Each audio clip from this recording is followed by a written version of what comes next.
Welcome back, health enthusiasts. Today, we're diving into a topic called hand, foot, and mouth disease. It's not the catchiest name, but the impact it can have on the little ones, and even adults, is something we shouldn't ignore. Let's get started. Hand, foot, and mouth disease is a common viral illness usually affecting infants and children, but can affect adults. This viral infection is not indigenous to one area in particular, but occurs worldwide. Children, particularly those younger than 10 years of age, tend to be infected at a higher rate than adults. You can see outbreaks in daycares, summer camps, or within the family. The condition is most commonly caused by the Coxsackie virus of the enterovirus genus and family Picornaviridae. They are non-enveloped single-stranded RNA viruses. Coxsackie virus A16 is most commonly implicated as a causative agent. Other associated Coxsackie virus serotypes that can lead to the condition are A5, A7, A9, A10. A10 causes a severe disease, B2, and B5 strains. Coxsackie virus A6 may have become the commonest enterovirus in seasonal outbreaks of hand, foot, and mouth disease in children in parts of Europe. Enterovirus 71, EV71, has also caused outbreaks of the disease with associated neurologic involvement. The spread of the human enterovirus is mediated by oral ingestion of the shed virus from the gastrointestinal or upper respiratory tract of infected hosts or via vesical fluid or oral secretions. Patients tend to be most infectious in the first week of the disease, with an incubation period ranging between 3 to 6 days. After ingestion, the virus replicates in the lymphoid tissue of the lower intestine and the pharynx and spreads to the regional lymph nodes.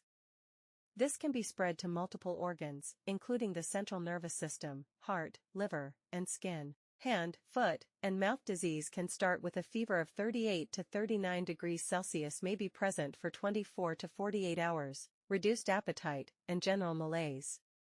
The most common presenting symptom is usually mouth or throat pain, secondary to the ananthem. The presence of vesicles is surrounded by a thin halo of erythema, eventually rupturing and forming superficial ulcers with a gray-yellow base and erythematous rim. The exanthem can be macular, papular, or vesicular. The lesions are about 2 mm to 6 mm in size, are non-pruritic, and are typically not painful. They last about 10 days, tend to rupture and result in painless and shallow ulcers that do not leave a scar. The exanthem can involve the dorsum of the hand, feet, buttocks, legs, and arms.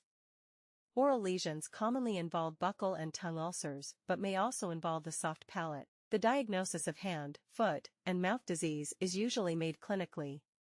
Can culture or use immunoassay to identify the virus. The virus can be detected in the stool for about 6 weeks after infection. However, shedding from the oropharynx is generally less than 4 weeks. Light microscopy of biopsies or scrapings of vesicles will differentiate hand-foot-mouth disease from varicella-zoster virus and herpes simplex virus. While serology is not sensitive to making a diagnosis of hand-foot-mouth disease, levels of IgG can be used to monitor recovery. In some centers, serology is used to differentiate enterovirus 71 from Coxsackie virus. Polymerase chain reaction assays are available in most centers to confirm the diagnosis of Coxsackie virus. A swab of the lesion can detect Coxsackie virus or enterovirus using real-time PCR assays. In management, hand, foot, and mouth disease is a mild clinical syndrome and will resolve within 7 to 10 days. Treatment is primarily supportive. Pain and fever can be managed with NSAIDs and acetaminophen. Adequate fluid intake to prevent dehydration. Additionally, a mixture of liquid ibuprofen and liquid diphenhydramine can be used to gargle, which helps coat the ulcers, easing the pain. An antiviral agent that has shown promise in the treatment of enterovirus 71 is pleconazole, an anti-picornaviral agent. Currently, strain-specific inactivated whole virus aluminum adjuvant vaccines have been developed in China and are approved for widespread use. The prognosis for most patients with hand, foot, and mouth disease is excellent. Most patients recover within a few weeks without any residual sequelae.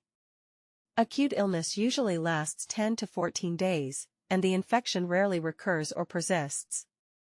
However, some patients with hand, foot, and mouth disease may develop serious complications, which include the following. Persistent stomatitis is associated with painful ulcers. The pain can be severe enough to limit food intake, and dehydration can result, especially in young children. Aseptic meningitis can occur, but this is more common with enterovirus 71. This particular virus is associated with a higher rate of neurological involvement compared to Coxsackie virus. The individual may develop acute cerebellar ataxia, polio-like syndrome, encephalitis, benign intracranial hypertension, and Guillain-Barré syndrome. The virus is believed to induce damage to the gray matter, resulting in motor dysfunction. Coxsackie virus can rarely cause interstitial pneumonia, myocarditis, pancreatitis, and pulmonary edema. Some studies indicate that Coxsackie virus infections may also be associated with spontaneous abortions. Thank you so much for joining me today to learn about hand, foot, and mouth disease. I hope this video has been informative and helpful. If you found this video helpful, please give it a thumbs up, share it with your friends and family, and subscribe for more informative content on health and wellness. If you have any questions or topics you'd like me to cover in future videos, feel free to leave them in the comments below. Stay healthy, stay informed,